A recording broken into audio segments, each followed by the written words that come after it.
NEET தேர்வு இல்லாத மருத்துவத்துறை சார்ந்த படிப்புகளுக்கு Vinayaka mission school of allied health science, Chennai, Pondicherry, Salem. Makkal Needhi Maiam தலைவர் கமல்ஹாசன் வெளியிட்ட அறிக்கையில் கூறியிருப்பதாவது: தமிழ்நாடு சட்டசபை தேர்தலில் தனித்து ஆட்சி அமைக்கும் அதிகாரத்தை மக்கள் எந்த கட்சிக்கும் வழங்கவில்லை. இந்த முடிவு தமிழ்நாட்டு வரலாற்றில் முன் எப்போதும் நிகழாதது.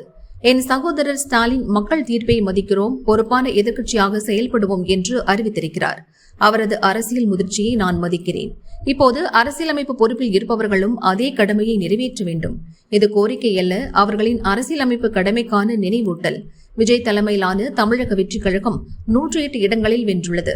அவரை ஆட்சி அமைக்க அழைக்காமல் இருப்பது தமிழ்நாட்டு மக்களின் ஆணையை அவமதிப்பதாகும். தேர்ந்தெடுக்கப்பட்ட 233 உறுப்பினர்கள் இன்னும் பதவியேற்க முடியாமல் இருக்கிறார்கள். இது மாநிலத்திற்கு நேரும் அவமானம், மக்களாட்சிக்கு ஏற்படும் சேதம். பெரும்பான்மையை சட்டசபையில்தான் நிரூபிக்க வேண்டும், ராஜ்பவனில் அல்ல என SR பொம்மை வழக்கில் உச்சநீதிமன்றம் தெளிவாக சொல்லியிருக்கிறது. நான் பேசிக் கொண்டிருப்பது கட்சி அரசியல் அல்ல, ஓர் இந்திய குடிமகனின் கொள்கை குரல் இது. தமிழ்நாட்டு மக்களின் தீர்ப்புக்கு மரியாதை கிடைத்தே ஆக வேண்டும் என கமல்ஹாசன் கூறியுள்ளார்.